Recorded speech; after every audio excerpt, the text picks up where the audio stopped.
wurde während einer privaten Party nicht bekannt gegeben, um größere Menschen angeguckt, du Perversling. Na klar. drin. Noch bis morgen. In der Wie findet ihr's? Jemand, sie ist tot. Du solltest sie auch knallen.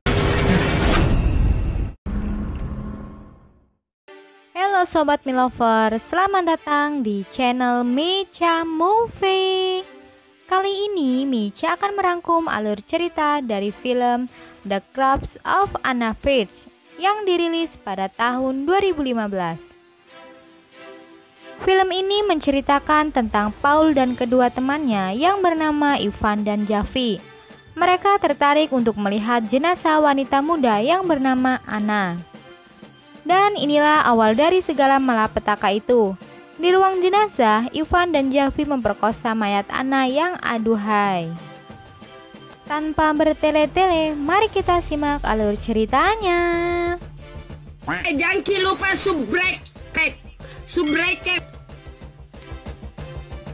Film diawali di sebuah ruangan yang dimana di situ ada pria yang bernama Paul yang bekerja sebagai perawat.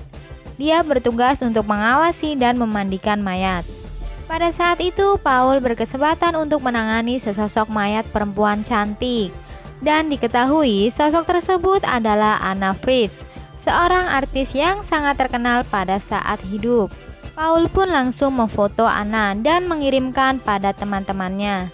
Dengan sigap, teman-teman Paul yang bernama Ivan dan Javi langsung mendatangi rumah sakit, di mana tempat Paul bekerja.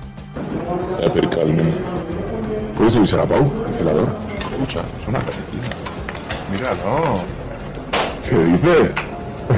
Mereka langsung bergegas ke kamar mayat untuk melihat langsung tubuh dari Anna Frisch.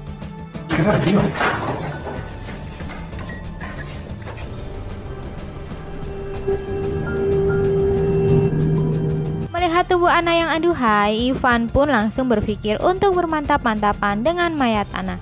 Ada gila-gilain juga ini orang. Kemudian Paul pun menjawab, jika ingin mantap-mantapan dengan mayat, dia perlu air liur untuk pelumasnya. Ketika Ivan bertanya balik apakah Paul pernah melakukan hal itu sebelumnya, Paul lalu menyatakan bahwa dia pernah mantap-mantapan dengan mayat seorang gadis yang masih berusia 18 tahun. Setelah itu, Ivan pun memutuskan bahwa dia ingin mantap-mantapan bersama mayat Anna. Dan Ivan pun langsung melakukan aksi barbarnya tersebut. Nah, payah. Burros. No es capaz de follarse una muerta.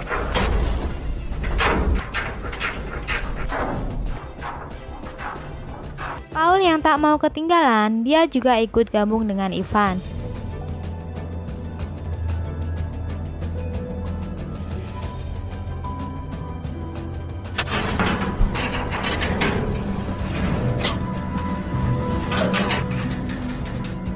Sedangkan Javi yang melihat hal aneh itu, dia pun merasa sangat jijik ketika mereka menyarankan agar Javi juga ikut giliran. Tentu saja Javi menolak ajakan temannya itu. Selama proses tindakan cabul yang mereka lakukan, terlihat Anna tiba-tiba hidup kembali dan membuka matanya. Hayu lu. Di saat Paul mencabulinya, Anna terlihat tidak bergerak dan seakan-akan Anna merasa sangat takut. Paul yang mulai menyadari hal itu merasa panik dan berteriak. Teman-teman pun ikut panik dan masuk ke dalam ruangan. Di situ mereka berpikir harus memilih dua pilihan, yaitu mereka melaporkan kebangkitan Anna dan menghadapi tuduhan pemerkosaan, atau memilih untuk membunuhnya dan menutupi kejahatan mereka. Sementara Paul dan Ivan sama-sama ingin menyembunyikan kejahatan mereka. Di lain sisi, Javi malah mendorong mereka untuk menyelamatkan Anna dan bertanggung jawab atas perbuatan mereka. Iyalah, Javi kan anak baik. Ketika mereka berdebat untuk memilih pilihan, mana yang mereka akan pilih, Ivan secara tiba-tiba berkelahi dengan Javi dan membunuhnya. Jahat tuh. Setelah Javi meninggal, Ivan pun bersiap untuk membunuh Anna. Di sana Ivan kembali meyakinkan Paul bahwa jika ia menolak untuk membunuh Anna, ia juga akan menjadi tersangka dalam pembunuhan Javi.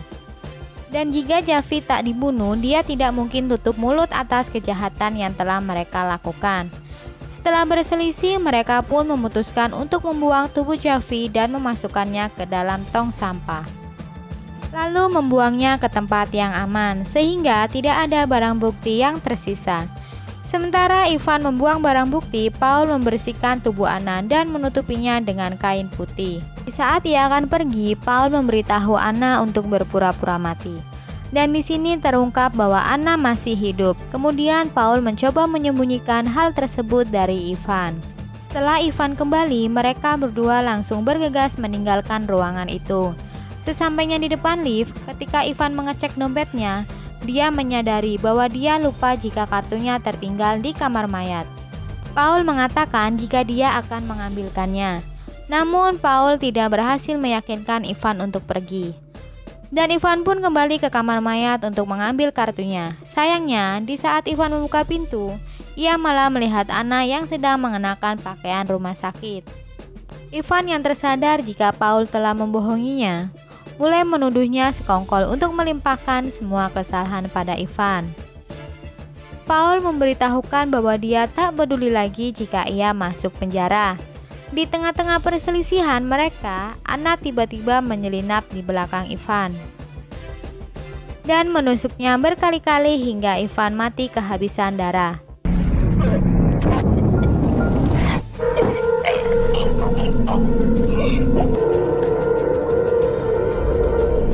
Di lain sisi, Paul yang ingin pergi dari situ, diam-diam Anna menusuknya berulang kali hingga Paul mati juga.